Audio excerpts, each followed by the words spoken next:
There is a ranch in North Texas that is bigger than Rhode Island, not as a loose comparison, not as a rhetorical flourish. The deeded acreage is 520,527 acres, and since February 2016, it has belonged to Stan Kroenke, the billionaire who now owns more American land than anyone alive. Rhode Island covers roughly 776,000 acres in total, land and water combined. The Waggoner Ranch is 2/3 of a state, sitting under a single fence, running across a cluster of 6 counties, operated as one working property. And the family whose name appears on the gate has not held title to a single acre of it since that sale closed. That is where this story begins.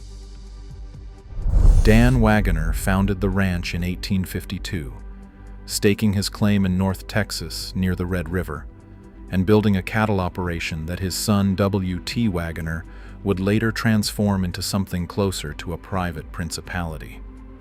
Oil came into the picture in the early 20th century, and suddenly the Waggoner family was collecting revenue from everything beneath the cattle as well.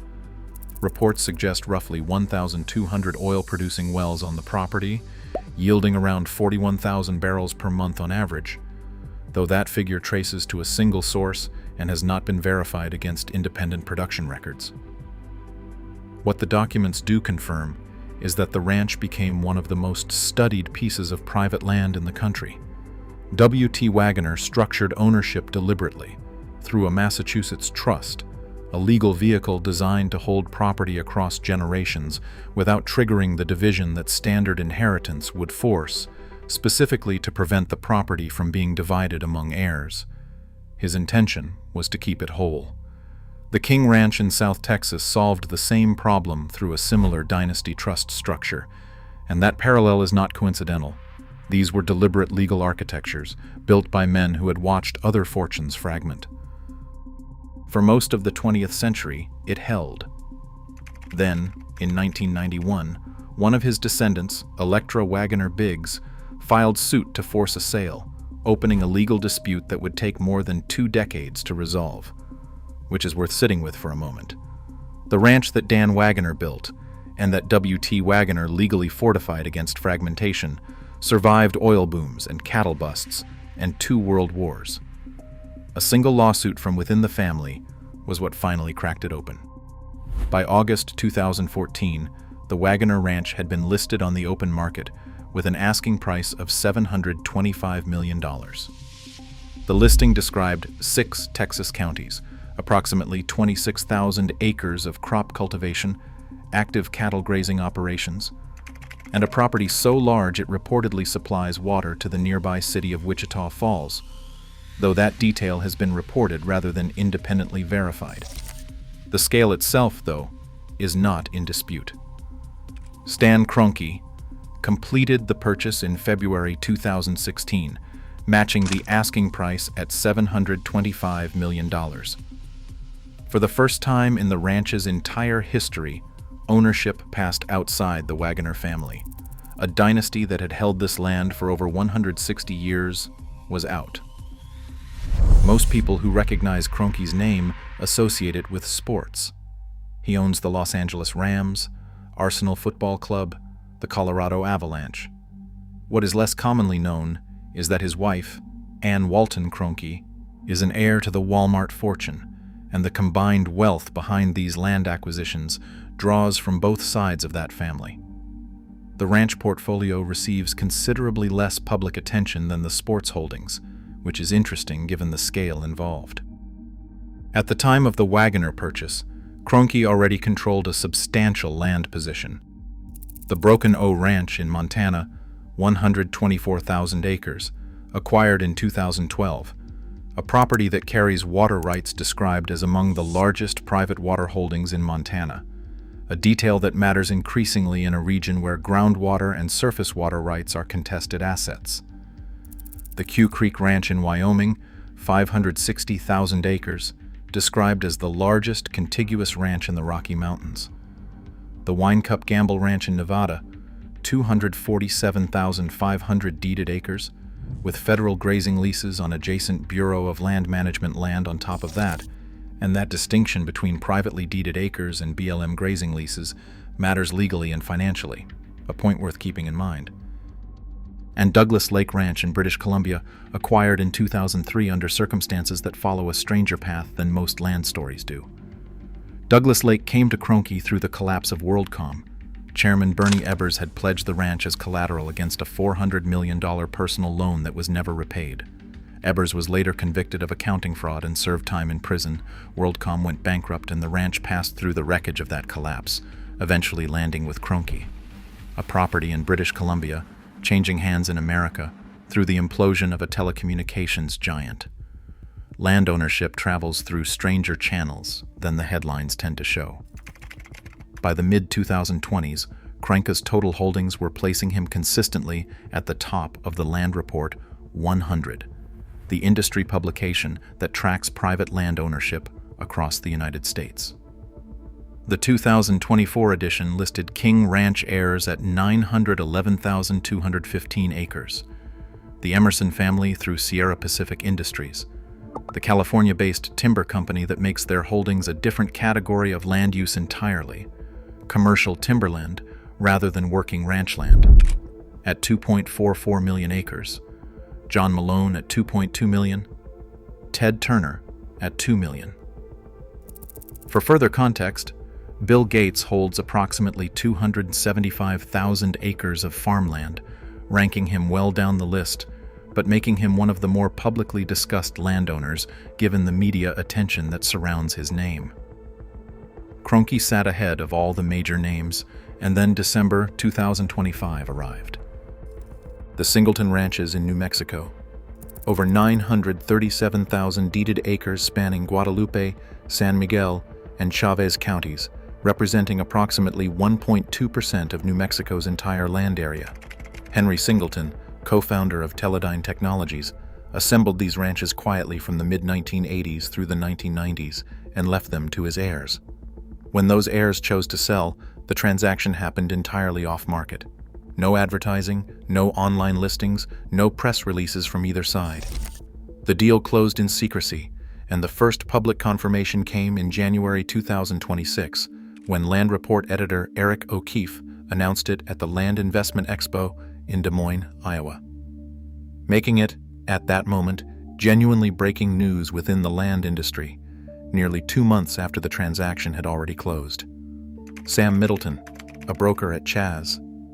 S. Middleton and Son, who had handled the Waggoner sale and several other landmark Texas ranch transactions, put the Singleton deal in direct terms. His words were, "I've been fortunate to be involved in the sale of W.T. Waggoner Estate for the family, the 4 Sixes Ranch for Ann Marion, and the Mesa Vista Ranch for my good friend Boone Pickens. Combine all 3 of those ranches, and you're still not up there with Stan Kroenke buying the Singletons."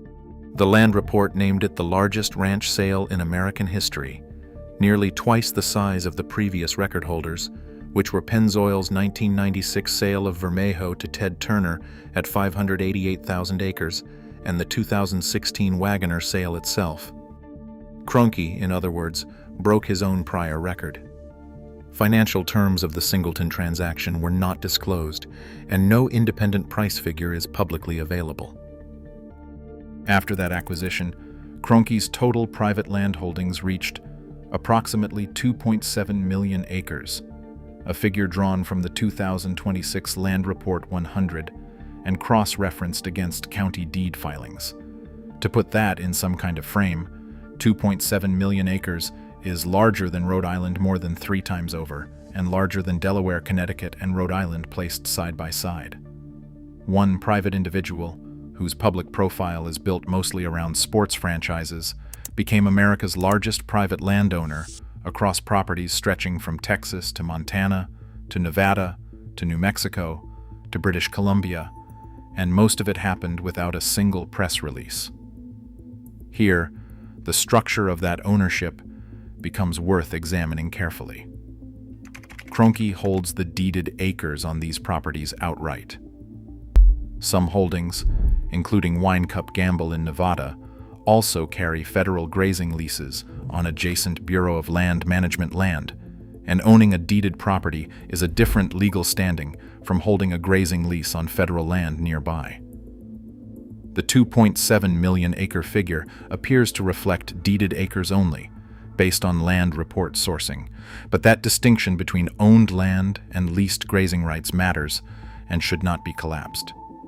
Pull the camera back further, and the broader picture looks like this.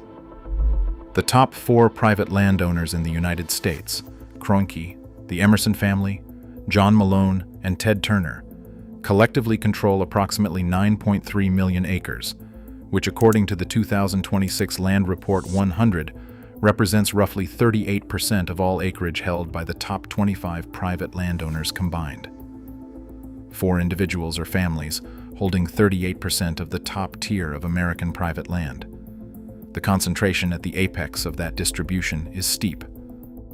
For context, over 95% of land in Texas is privately owned, according to the Texas Land Conservancy, and more than 130 million acres in the state are dedicated to farming and ranching, per Texas Parks and Wildlife data. That is an enormous amount of land distributed across a very large number of people. But the movement happening at the very top, the 9-figure transactions, the off-market sales completed without a single public filing until after the fact, that movement is happening among a considerably shorter list of names. And the original dynasty in this story is not Waggoner. It is King. Captain Richard King, a former Rio Grande steamboat captain, purchased 15,500 acres on Santa Gertrudis Creek in South Texas in 1853, and over the decades that followed, the operation grew into something that had no obvious comparison in American private land. The ranch gave its name to the Santa Gertrudis cattle breed, the first beef breed developed in the Western Hemisphere, which King Ranch created by crossing shorthorn cattle with Brahman stock to produce an animal suited to South Texas heat and scrubland, a detail that illustrates how deeply the ranch's identity is tied not just to land, but to the biological and agricultural systems it built around that land. After King passed in 1885, management transferred to his son-in-law, Robert Justus Kleberg. When Henrietta King passed in 1925, the ranch's then 1.2 million acres were divided among heirs, with Alice Gertrudis Kleberg and her husband Robert J. Kleberg, Jr. inheriting over 800,000 acres, formally incorporated as King Ranch Incorporated in 1934. Today, King Ranch covers 825,000 acres across 4 divisions in 6 South Texas counties, an area of nearly 1,300 square miles, larger than Rhode Island on its own. The Kleberg family holds the largest ownership share in King Ranch Incorporated, though precise percentages have not been verified against corporate records, and the ranch remains privately held with ownership spread across the Kleberg family and several affiliated trusts and family groups. The phrase attributed to Richard King himself, "never sell a foot," reportedly shaped the legal architecture built to keep the ranch intact across generations, and the King Ranch model of the Dynasty Trust became something of a reference point for other large Texas landholders trying to solve the same problem. W.T. Waggoner tried the same approach with his Massachusetts trust. His trust held for most of a century before the family litigation of 1991 undid it. King Ranch Incorporated has not stood still. In April 2024, the company acquired a 50% stake in Cobalt Cattle, the nation's 4th largest cattle feeding operation, running 6 feed yards across Colorado, Kansas, and Texas. The ranch is not simply holding land and collecting royalties. It is integrating further into the supply chain around it. Meanwhile, the Texas General Land Office completed one of the largest public land acquisitions in state history in 2024, purchasing 353,785 acres of the Brewster Ranch, with plans for conservation management, leasing, and potential public access. This is the same state where more than 95% of land is privately held. The direction of movement at the institutional and state level is not running in a single direction. Supporters of large-scale private ranch ownership, including conservation groups and the Land Report, argue that consolidated ownership of working ranch land preserves open space, holds off fragmentation from development pressure, and creates conditions for habitat restoration and native grass recovery. Critics, as reported across multiple outlets, argue that off-market megadeals of the Singleton type concentrate irreplaceable natural resources and water rights among a very small number of individuals, with limited public visibility over how those resources are managed going forward. Both are reported positions. The ownership data does not resolve that question by itself. What the data does show is a pattern. The largest private land transactions in American history, measured by acreage, have been occurring in recent years at a pace and scale that is historically unusual. The Waggoner sale in 2016. The Singleton sale in 2025. The Brewster public acquisition in 2024. Land is moving, and the recipients at the very top of the distribution form a short list. The family whose name is still carved into the gateposts of one of the most iconic ranches in the United States has not held title to a single acre of it for nearly a decade. The Singleton Ranch's transaction is still generating filings as records are processed through New Mexico County assessors, and that documentation will be tracked here as it becomes publicly available.